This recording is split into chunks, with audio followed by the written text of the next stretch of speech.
Hello and welcome to Crumbs and Doilies HQ. Now obviously we're a cupcake company, so we've made our fair share of cupcakes over the years, and by this point you'd hope that we had it just right and that we were making them all perfect. And personally I've made probably over 1 million cupcakes myself since I started Crumbs and Doilies, so I reckon I've got a few tips I can show you, because you regularly ask me how to do it and why certain things happen in your ovens, or why it's come out looking this shape. And what you want is to end up with something like this, so I'm going to show you how to bake the perfect cupcake. There's lots of things that can contribute to a not perfect cupcake, and there's a very small amount of things that contribute to the perfect cupcake, so hopefully this video is going to help you decipher which ones are which. The first thing I'm going to start with though is the butter. Now obviously most of my recipes are butter based, so this tutorial will be for those recipes only, not things like the chocolate batter because they're oily. And butter needs to be just right before you use it. So I quite often in my videos refer to a squeezably soft texture, and I'm going to show you what that is. So let's start with too soft butter. So if you live in a very, very hot country where room temperature is like stiflingly hot, then this might just happen naturally at room temperature, which is very unfortunate. So I would recommend that you should keep your butter in the fridge until you need it, and only get it out like maybe an hour or so before. Because if you soften your butter too much, or if you leave it out in a warm place for too long, or if you even cheat and use the microwave for too long, what you end up with is a really oily butter. So this has got no resistance to it at all. I'm putting my finger in it and it is just literally disappearing into a smushy, greasy pile of, well, butter. And I will show you what happens with that kind of butter when we bake it. But for now, I'll move on to the hard butter. So quite often a lot of recipes will say butter at room temperature, but what does that even mean? Because if your room is in Alaska, it's going to be cold, and if your room is in sub-Saharan Africa, it's going to be quite hot, I imagine. So room temperature doesn't really mean anything. What you're looking for is a consistency, and this butter is much too firm. So this has only been out of the fridge for about half an hour, and it's very resistant under my thumb. So when I try and squeeze it, it's actually quite difficult to make any kind of shape happen. So I'll show you what happens with that butter later. But what does the perfect butter look like? Well, I always describe it as squeezably soft. So when I squeeze it, it wants to be a little bit resistant, not as resistant as the hard, and not as completely unresistant as the soft, obviously. Somewhere in the middle, just right. So as you can see, when I push into it, it does give a little bit, but it's not kind of coming off on my finger in a greasy globule. It's holding its shape fairly well, and it's not going all oily and gross like the very soft butter. So this is where you want your butter to be. And obviously those three are very different, and they do have a different effect on the batter and the end result, and I'm going to show you what that's like. So to demonstrate, I'm just going to be using my regular vanilla cupcake recipe, which you can find in the description box below. So I've already got my dry ingredients here, and I'm going to add first of all the hard butter, and I'll just add my eggs as well.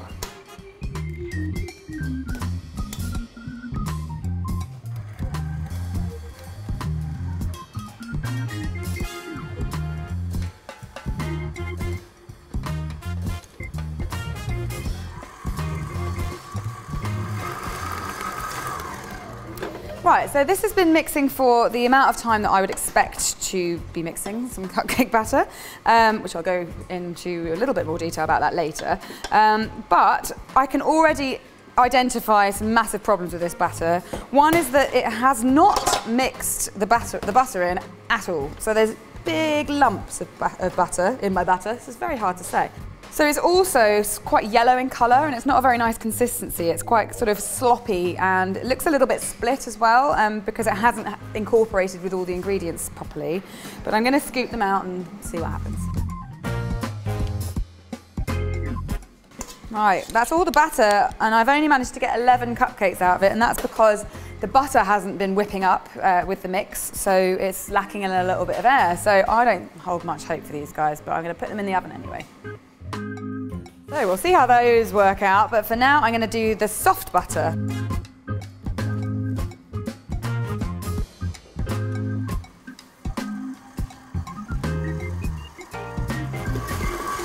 So So this one does look a little bit more promising. Obviously all the butter has incorporated. It's gone very, very pale, a lot paler than before. And it certainly looks like cake batter, but if you look very closely, it is quite kind of silky and oily. But I'm just gonna scoop it and bake it and see how it turns out.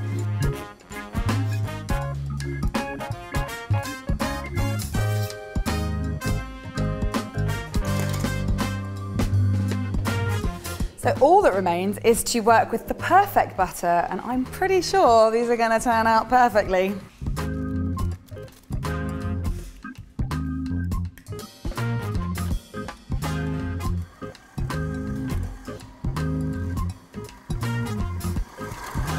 Right, so this looks much more like it. It's not as sort of sloppy and gross as the first one, and it's not as pale and fluffy as the last one with the soft butter. So let's see how this one goes.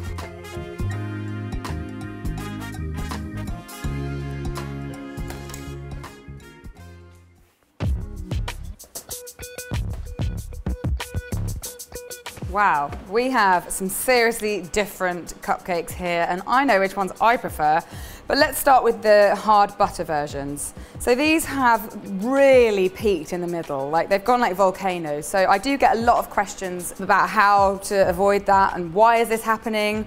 It's probably because you've used butter that's too hard, guys.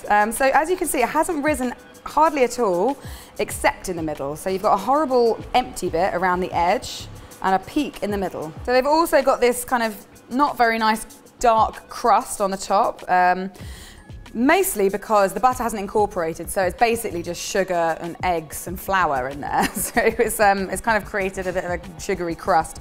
And it's sort of dark on the outside and very yellow on the inside. So if I peel it off the case, really super short, and it's got quite a greasy bottom. But let's see what's going on inside. So it's very yellow and quite sort of dense actually, not fluffy at all. It doesn't really appeal to me. But let's see what the soft butter one has in store. So when these came out of the oven, they were really poofy. And they didn't actually look that unattractive. They kind of reminded me of a bit of a souffle. But as they've cooled down, they have really shrunk. So they've kind of pulled in the paper cases. So they're like thin and not very attractive. And obviously you can see as it's kind of the souffle poof has collapsed, it has sunk in the middle, which obviously is not what you want either. So let's see what goes on inside of this one. So what we've got here are a lot of big air pockets, which is not ideal. And also where it's sunk, it's created this kind of denser texture. So it's not an even crumb at all. Oh my gosh, the pressure is on. Let's see what the perfect ones are doing. So these have all risen really evenly. There is no dramatic peak. They're not even rounded. They are sort of gently rounded. So they're not like super duper flat, but they're just flat enough. So this is the perfect kind of cupcake for decorating, because obviously you're not having to battle against any lumps and bumps. So this has come out really nice. We've got a much more even air bubble distribution. It is very sort of fluffy. It's not like ridiculously yellow, but it smells great. And I am gonna just taste it to make sure. Yum. Really soft, barely there crust on the outside. That's perfect. So that's the butter dealt with. Now I'm going to move on to the mixing time. Now obviously I most often use a freestanding mixer like this. So all of our methods here at the Crumbs and Doilies are using these as well. And therefore this tip video is basically for those of you who are using electricity to help you make your cakes. If you're using a wooden spoon and your muscles, this might be a little bit difficult for you because it's all about timing. So you can undermix your batter and you can most definitely overmix your batter. What we want is the perfect bit in between. So to start with, I'm going to undermix my batter. So I've got almost all my ingredients. I'm just going to add a couple of eggs. So I'm just going to barely mix this, and obviously I'll be putting the milk and vanilla in as well, and I'll barely mix that part as well, and let's see what happens.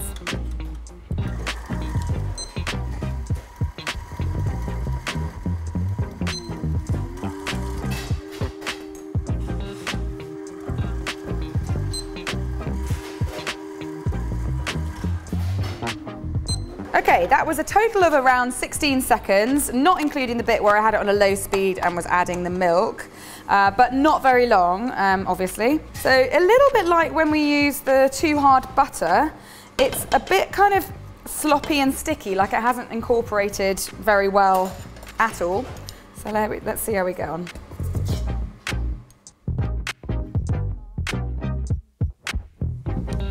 So I've only got 11 cupcakes out of my batch of supposedly 12. That's because it hasn't had time to get any air into it.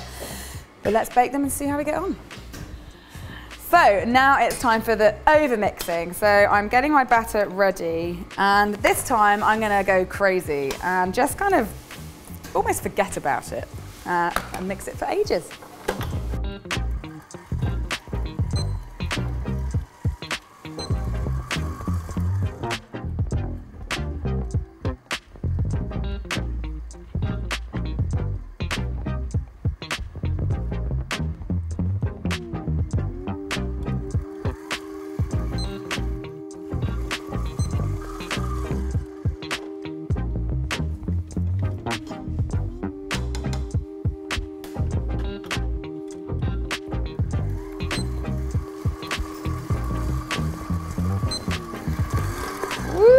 This is volumized.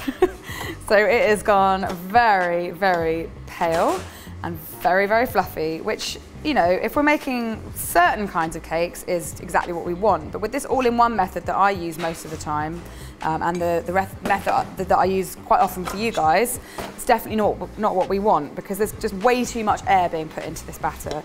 But I'll prove it in a sec when I bake them.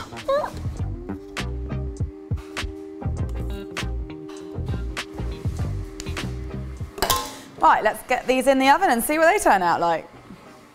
Now it's time for the perfect mix. So usually when I make this recipe, I tell you guys to mix it for a minute after the eggs and the butter and the dry ingredients have gone in. So let's do that.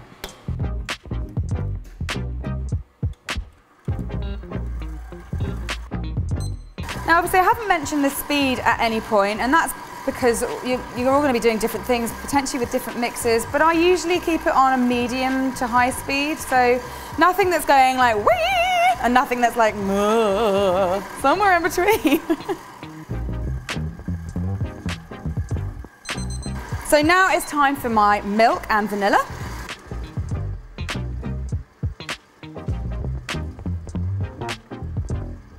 And then that gets sped up to the medium high speed again for 30 seconds.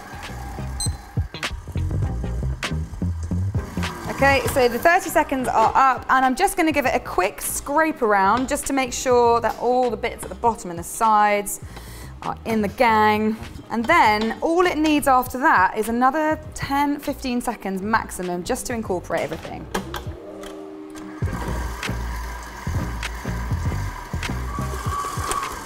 And that's it, sort of somewhere in between the previous two, but a little bit controlled, and actually not that difficult to estimate, actually, a minute and a half a minute.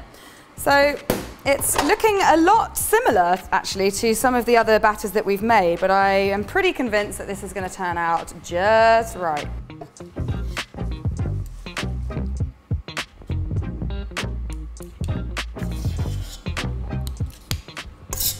So one thing I should mention is that there is exactly the right amount of batter in here, even after I've scraped the bowl quite thoroughly, enough for 12. So that's obviously spot on. So now I'm going to bake these as usual and compare them with the others. Wow, so one of these is really standing out as a horrendous cupcake, but the undermixed batter actually doesn't look too bad, but let's look at it a bit more in detail. So first of all, I've only got 11 cakes out of my preferred dozen, so that's not ideal. I can see that they are quite yellow in colour, and also I can feel that they have quite a sort of hard crust on the outside. They've also almost started to peak, so we've got much more of a humped shape on them, rather than the kind of gentle round shape that I like. So let's see what's happening inside.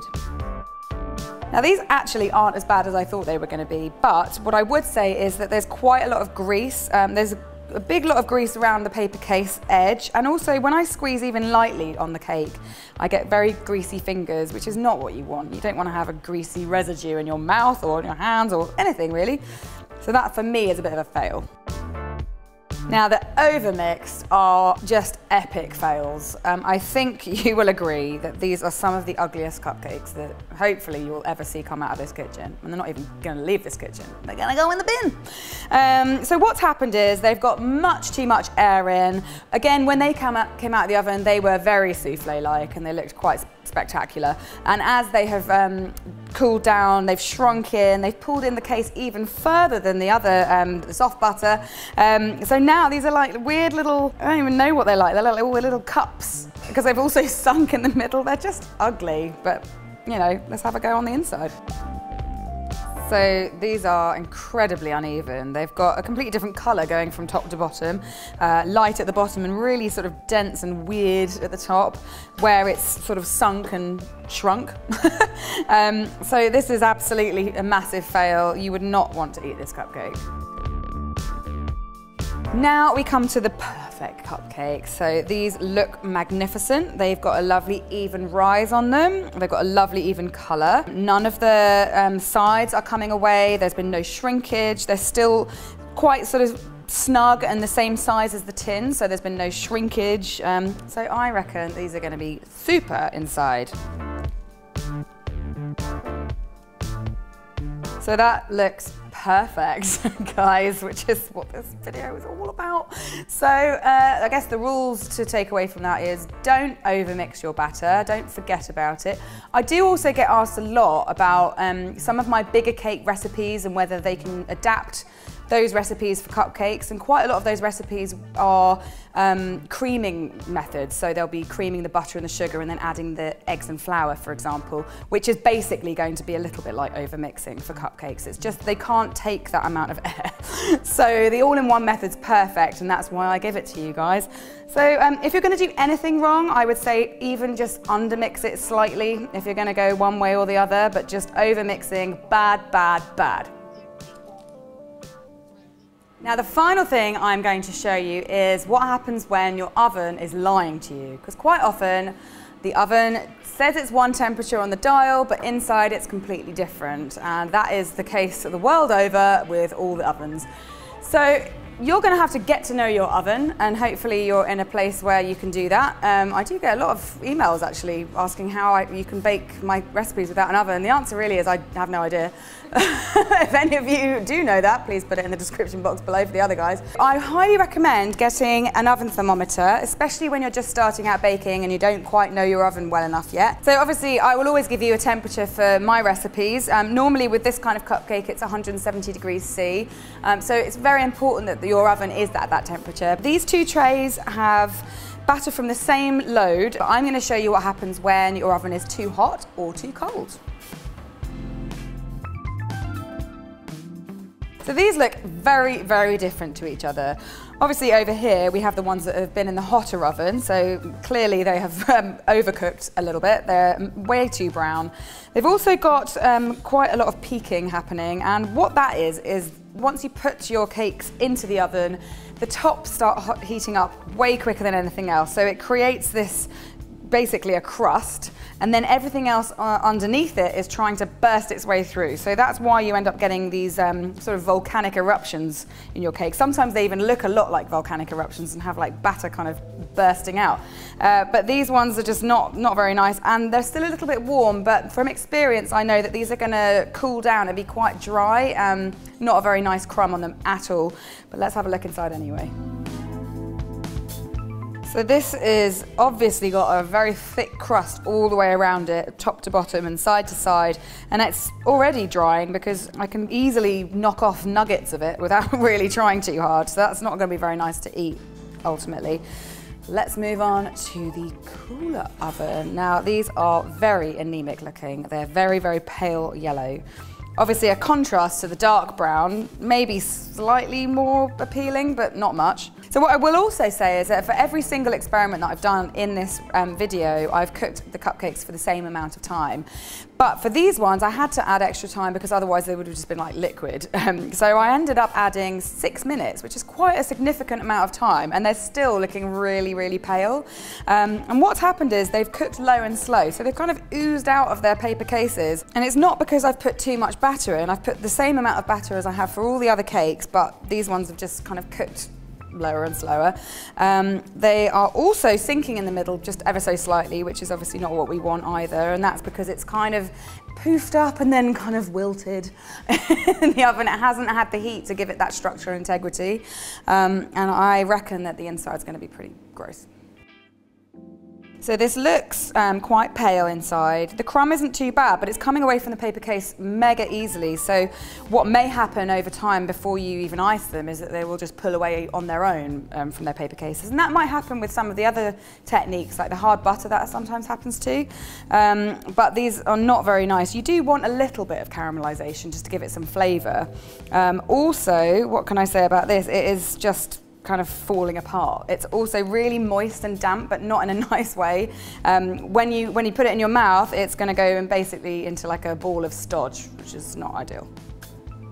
And that is that. Hopefully I have given you enough to go on so that you can go away and make the perfect cupcake, therefore saving the world from, you know, potentially tens or even hundreds of thousands of dozens of cupcakes that could potentially go in the bin because they are not perfect. So good luck out there, guys. I hope that your cupcakes turn out all perfect from now on with using these tips and tricks. If I've missed anything, please pop it in the comments box below and I will do my best to answer if you have any other questions. In the meantime, I'll be back next week with a cake decoration video, so tune in for that. And if you haven't yet subscribed to my channel, then please do so by clicking on the link, but also click on the little bell, and that way you'll get notified every time I upload so you don't miss anything. Anyway, I've got a lot of very unpleasant cakes to get rid of now, so I will see you soon. Bye!